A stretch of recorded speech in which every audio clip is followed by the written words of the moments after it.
Assalamualaikum warahmatullahi wabarakatuh. Kembali lagi di Monogram bersama Pepep di sini. Apa kabarnya nih teman-teman semua? Semoga kalian selalu dalam keadaan sehat ya di tengah-tengah minggu yang cuacanya tidak menentu ini.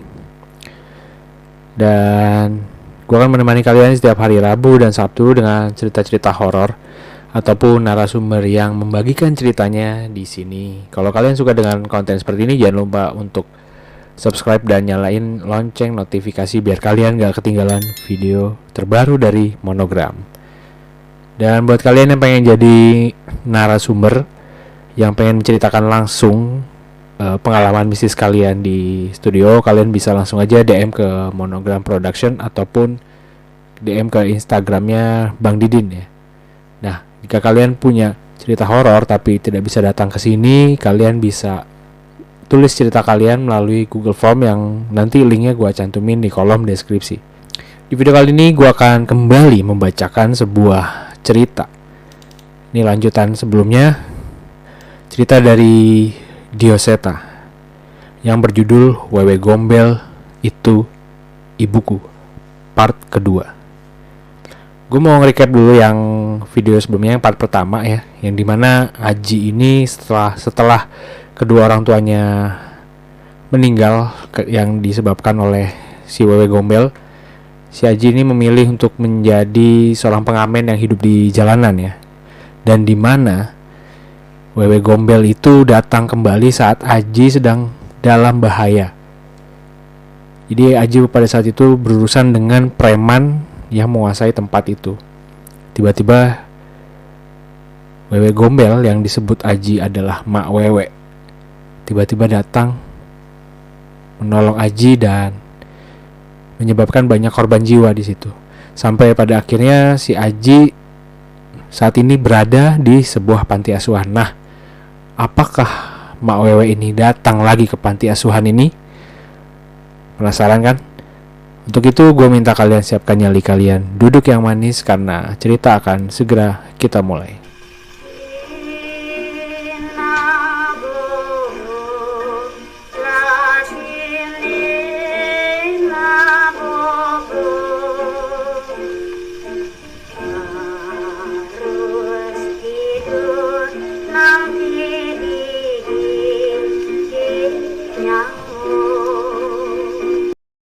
Sebelum gue mulai, gue minta kalian untuk kunjungi dan follow juga semua akun sosial media dari Bang Dioseta ya. Terima kasih Bang Dioseta yang sudah mengizinkan Monogram untuk membacakan cerita ini.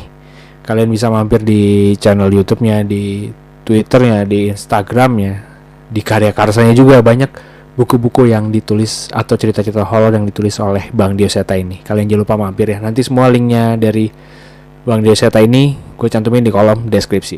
Wewe Gombel Itu Ibuku part kedua. Setan atau manusia itu tidak penting bagiku. Namun seandainya aku bisa memilih, aku lebih memilih untuk mati. Di sini kamu bisa tidur nyenyak di kamar dengan kasur yang empuk, gak tidur di jalanan lagi. Itu adalah ucapan Ibu Panti saat menyambutku di tempat ini. Sayangnya, aku tahu ucapan ini pasti akan terbantahkan dalam waktu cepat. Panti asuhan? Aku lebih suka menyebutnya sebagai tempat penampungan. Sebagai seorang yang lama hidup di jalan, aku sudah banyak mendengar mengenai keberadaan tempat ini. Dan memang ada alasan mengapa kami lebih memilih tinggal di jalan daripada harus berada di tempat ini. Malam pertama.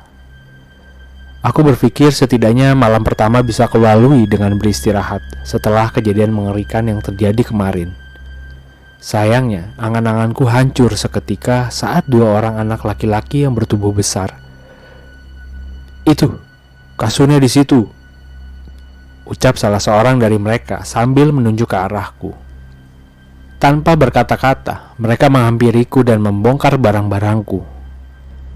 Aku sudah tahu apa yang mereka lakukan. Sepertinya mereka mencari barang-barang yang baru dibekali petugas kepadaku. Aku tidak mau mencari masalah dan hanya menatap mereka dengan kesal. Apa kamu lihat-lihat? Berani ngelawan? Ucap anak itu. Dengerin, nama gue Tengku. Gue bos di sini. Aku tidak menjawab sama sekali dan hanya memperhatikan mereka mengambil baju, topi, dan beberapa bekal pemberian petugas dinas kepadaku. Nih bawa, ucap Tengku pada teman yang menjadi tangan kanannya itu. Sekarang kita urus anjing satu ini biar tahu siapa bosnya. Seketika Tengku menjambak rambutku dan menarikku dari kasur.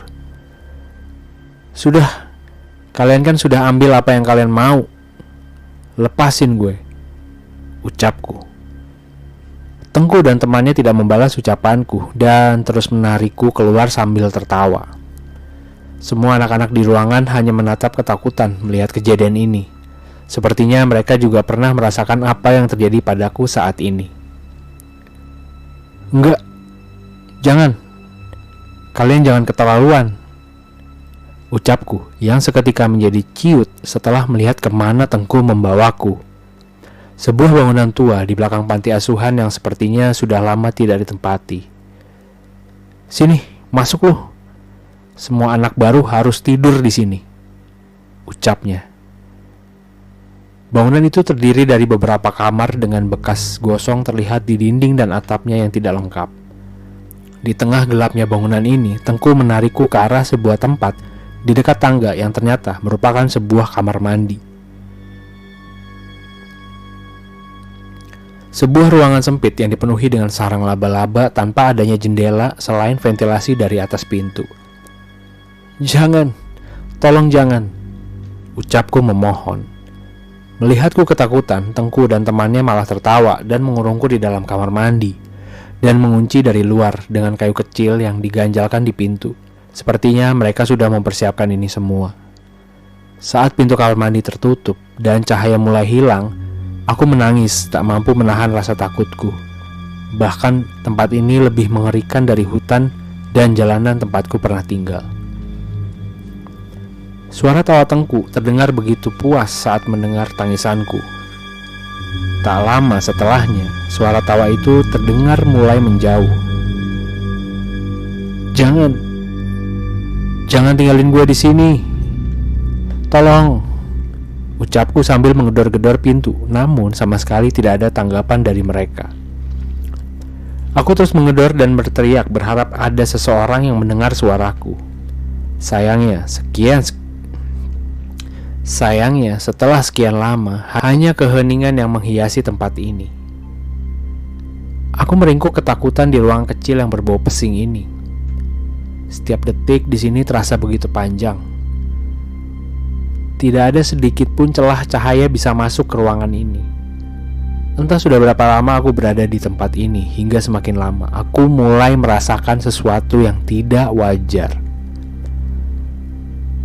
Srek.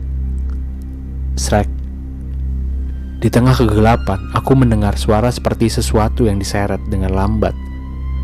Suara itu kadang terdengar jauh dan kadang terdengar dekat dan kemudian menghilang.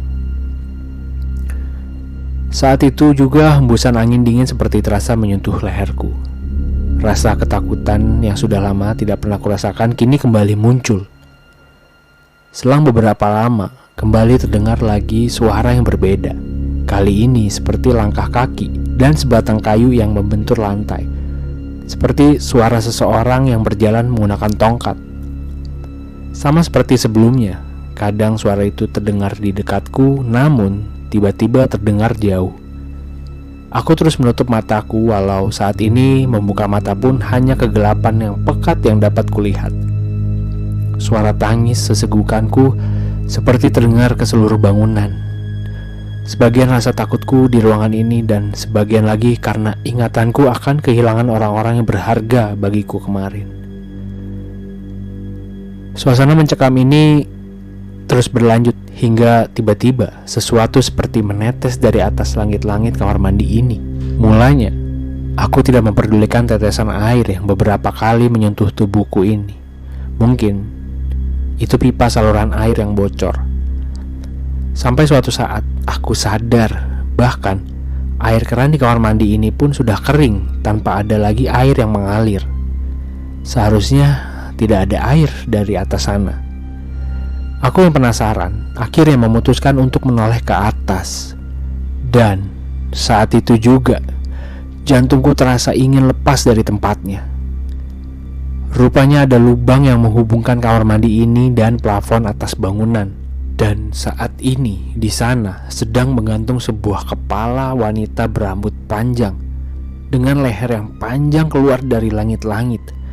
Lidahnya menjulur menggantung dan meneteskan liur yang sedari tadi membasahi tubuhku. Pergi, pergi, ucapku mencoba mengusir makhluk yang tak hentinya memandangiku dengan matanya yang hitam. Rupanya semakin aku berteriak, makhluk itu semakin tertarik padaku. Ia tertawa dengan senyumnya yang lebar dan mulai menurunkan tubuhnya menghampiriku yang sudah terpojok di sudut pintu. Tolong, tangisku. Aku mulai pasrah.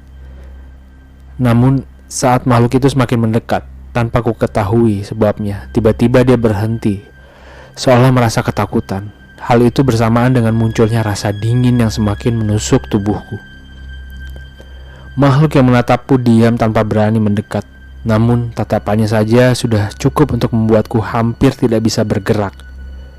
Saat itu mataku tertuju pada langit-langit tempat makhluk itu muncul. Samar-samar aku melihat sedikit cahaya bulan yang masuk melalui genteng bangunan yang sudah hilang.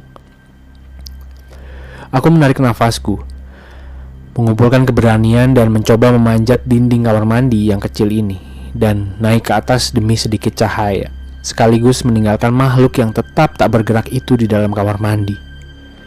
Debu dan kotoran menghiasi plafon bangunan ini. Tak apa, aku sudah biasa dengan ini. Setidaknya kali ini ada cahaya yang masuk dari atas dan mampu sedikit menenangkanku. Aku menarik nafas dalam-dalam dan berharap makhluk di bawah tidak kembali ke tempat ini. Lelah, tubuh ini terlalu lelah. Entah mengapa kali ini aku merasa lebih tenang, hingga aku memutuskan untuk memejamkan mata dan melepaskan semua kelelahan yang sudah menumpuk. Di tengah tidurku, sekali sesaat aku sedikit terbangun dan membuka mata. Di depanku aku melihat Mak Wewe berada di dekatku, dan bukan hanya itu. Rupanya di sekitarku saat ini telah berkumpul berbagai makhluk, mulai dari kakek tua berkaki satu, seorang perawat yang menyeret tubuhnya yang hanya setengah, hingga makhluk mengerikan seperti yang turun ke kamar mandi tadi. Beruntung mereka tidak berani mendekat, mungkin karena ada Mak Wewe di sini. Mak, aku titipkan nyawaku padamu sebentar. Aku benar-benar ngantuk, ucapku dalam hati. Di mana, Ji? Terdengar suara wanita sedang memarahi seseorang. Kemarin di sini. Aku mengenal suara seseorang yang menjawab wanita itu. Itu adalah suara seorang anak yang bernama Tengku yang mengunciku di tempat ini. Kalau di sini sekarang mana? Hari Senin petugas masih ke sini untuk mengecek kondisi Aji. Terdengar suara riuh di bawah. Tak jarang beberapa kali terdengar suara pukulan dan teriakan Tengku di sana. Aku merasa sedikit puas saat mengetahui Tengku mendapat ganjaran atas perbuatannya. Turun ke bawah. Tidak, aku masih merasa nyaman di sini dan memilih untuk menutup mataku lagi di bawah teriknya matahari yang masuk dari celah atap. Lapar. Aku sangat lapar. Entah sudah berapa kali perut ini berbunyi. Namun tidak ada sedikit pun keinginanku untuk mengisi perut ini, dan lebih memilih membiarkan tubuhku lemas tak berdaya. Sakit, tapi entah mengapa pikiranku memilih untuk tetap di sini daripada harus kembali ke bawah ke tempat penampungan itu. Langit kembali berganti malam. Beberapa kali terdengar suara seseorang dari bawah datang dan pergi hingga keesokan harinya. Tubuhku sangat lemah, namun aku merasa nyaman dengan keadaan ini dan mulai mencoba untuk kembali tertidur. Tetapi tiba-tiba sekali lagi terdengar suara seseorang yang memasuki ruangan ini. Ia datang dengan membaca lantunan doa terus-menerus bersama dengan beberapa orang yang mengikutinya. Kali ini aku merasa terganggu. Suara itu benar-benar mengusik ketenanganku. Tiba-tiba aku merasa ingin marah dan emosi yang meledak-ledak. Namun, untuk berdiri pun tubuhku tak mampu. "Di sini, ketemu. Di sini." Terdengar suara seorang dari jarak dekat. "Bagaimana bisa? Kemarin kita sudah mengecek ke atas dan tidak ada apa-apa," ucap suara seseorang yang kukenal sebagai ibu pengurus panti. Tak lama setelahnya, aku merasakan seseorang mengangkat tubuhku dan bersiap membawaku turun. Namun belum jauh ia menuruni kamar mandi, tiba-tiba aku merasakan cairan merah membasahi tubuhku. Pria itu tiba-tiba memuntahkan darah dari mulutnya tanpa sebab. Beberapa orang membantuku mengambil tubuhku dan menolong pria itu. "Bocah ini diikutin demit." Kata-kata itu terdengar oleh seseorang di antara mereka. Tak lama setelahnya, berbagai macam doa terdengar menggema ke seluruh bangunan dan sebagian orang mencoba mengevakuasiku. Jauh dari posisi orang-orang terdengar suara berisik seperti dinding digedor, barang yang dilempar, dan teriakan berbagai macam makhluk. "Mak Wewe." Seketika aku teringat tentang sosok yang menemaniku itu dan mencoba mencari keberadaannya. Aku menemukannya di salah satu sudut bangunan, sedang berhadapan dengan seseorang pria tua yang kulihat saat pertama kali ke panti asuhan ini. Aku tak mengerti apa yang terjadi, sampai akhirnya aku benar-benar kehilangan kesadaran. Suara doa dan ayat-ayat suci terdengar di sekitarku. Terdapat aroma khas dari tempat ini, jauh berbeda dengan tempat-tempat sebelumnya yang aku datangi. "Awas, hati-hati!" Terdengar suara seseorang yang memperingatkan temannya yang disusul dengan suara seseorang yang terpental dan kesakitan. "Lanjutkan baca doa.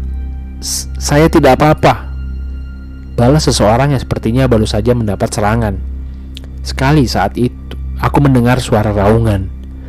Raungan keras yang bisa kupastikan itu bukan suara manusia ataupun suara binatang buas.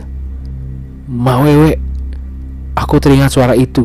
Seketika aku memaksa untuk membuka mata dan mendapatkan tubuhku berada di sebuah ruangan yang cukup lapang dan dikelilingi beberapa santri. "Haji, kamu sudah sadar?" ucap seorang bapak tua yang sepertinya sedari tadi mengawasiku. Aku berusaha berdiri, namun tubuhku terlalu lemah. Tak lama seorang bapak lain yang mengenakan baju koko dan sarung mendekatiku dengan memberikan segelas air yang sepertinya baru saja ia doakan.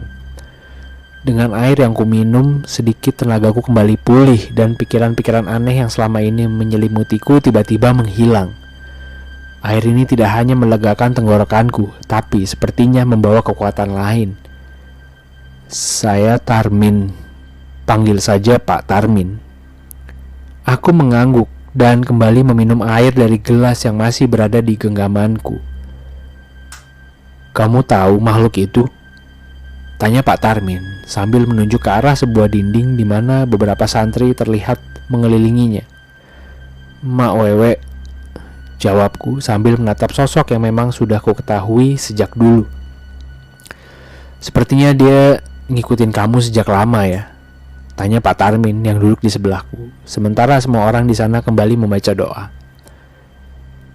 "Ini sedang apa, Pak?" tanyaku. "Kami sedang berusaha melepaskannya darimu, tapi sepertinya sulit," jawabnya. Aku segera menggenggam lengan baju Pak Tarmin sambil menatap Mak Wewe. "Dia berkali-kali menyelamatkan nyawa saya, Pak," ucapku yang khawatir namun dengan sedikit ragu. Pak Tarmin menghela nafas dan menepuk bahuku. "Dia juga sudah berkali-kali menghilangkan nyawa manusia lain," ucap Pak Tarmin. Sekilas aku mengingat kejadian saat Bang Bagor dan anak buahnya mati karena ulah Mak Wewe. Dan dulu pada saat Mak Wewe melindungiku sewaktu kecil. "Tapi mereka orang jahat semua," balasku. "Sejahat apapun, bukan haknya untuk mengambil nyawa manusia," jawab Pak Tarmin lagi. "Saya tenang di dekatnya," bantahku. tidak akan setenang pada saat dia tidak bersamamu. Percayalah, lanjutnya. Aku ingin mencoba melawan saat melihat Mak Wewe kesakitan dengan doa-doa dan ayat suci yang dilafalkan oleh para santri. Namun kali ini akal sehatku lebih bekerja dari sebelumnya. Seandainya Mak Wewe kesakitan dengan doa ini, berarti ada hal jahat dari dalam dirinya. Mak Wewe dulunya adalah seorang ibu yang menyesali perbuatannya dengan membunuh anak dari istri kedua suaminya. Dia mati dengan membawa penyesalannya. Jadi sifat dasarnya adalah melindungi anak kecil. Jelas Pak Tarmin. Aku hampir tidak peduli dengan ucapan Pak Tarmin, hanya rasa ragu yang ada di dalam pikiranku saat ini. Aji, ada sebuah kabar yang mungkin bisa membuatmu sedikit tenang. Lanjut Pak Tarmin. Ikatanmu dengan makhluk ini terlalu kuat. Kami tidak bisa melepaskanmu darinya. Saat itu juga aku menoleh ke arah Pak Tarmin. Maksud Bapak? Wewe Gombel ini akan terus mengikutimu walau mungkin setelah dibacakan doa-doa ini ia tidak akan mendekatimu lagi. Lalu apa yang harus saya lakukan, Pak? Tanyaku lagi. Pak Tarmin mengusap kepalaku dan sedikit tersenyum. Mulai hari ini kamu tinggal di sini untuk memperdalam agama. Saat kamu sudah dewasa, makhluk itu akan meninggalkanmu dengan sendirinya. Jelas Pak Tarmin. Aku melihat ke arah sekeliling bangunan dan berakhir dengan menoleh ke arah bapak tua yang merupakan pengurus panti asuhan. Bapak itu mengangguk memberikan persetujuan. Tidak semua anak di panti asuhan dapat kami tangani. Mereka punya masalahnya sendiri-sendiri. Beruntung bila masalahmu bisa diselesaikan di sini. Ucap bapak itu yang bahkan sampai sekarang tidak ku ketahui namanya. Aku menarik nafas lega. Seiring dengan selesainya doa-doa dan ayat suci yang dibacakan, perlahan sosok Mak Wewe hilang dari penglihatanku. Semua orang di tempat itu menarik nafas lega dan beberapa orang segera menghampiri mereka yang terluka dengan membawa peralatan medis. Sepertinya masalah yang kualami ini bukan perkara mudah. Saya benar boleh tinggal di sini? Tanyaku. Pak Tarmin mengangguk. Selama kamu bisa mengikuti tata tertib dan disiplin di tempat ini, jawabnya. Aku berusaha berdiri dan berjalan keluar ruangan. Sebuah pemandangan yang mempesona dan perbukitan yang mengelilingi tempat ini. Hanya sedikit rumah-rumah warga yang ada di sekitar pesantren ini. Sungguh pemandangan yang menenangkan. Saat itu pertama kalinya aku mendapat jawaban atas sesuatu yang sudah kucari selama ini. Mungkin saja disinilah tempatku. Bisa meletakkan kepalaku di kasur dengan tenang dan terbangun tanpa rasa khawatir. Mungkin saja kalau Mak Wewe masih ada di sekitarku, ia tidak akan menyakiti orang-orang yang ada di sini. Sudah beberapa tahun aku tinggal dan belajar di tempat ini. Penampilanku tak lagi kumuh seperti sebelumnya, namun aku masih tergolong anak yang bodoh dibanding teman-teman lainnya. Namun mereka tetap mendukungku. Tak jarang Pak Tarmin memberiku hukuman atas tingkahku yang sering lepas kendali saat masih mengharapkan kebebasan seperti saat aku hidup di jalan. Tapi itu dulu. Sekarang aku sudah menjadi seorang yang lebih baik. Hingga saat ini wujud Mak Wewe tak pernah lagi terlihat di sekitarku.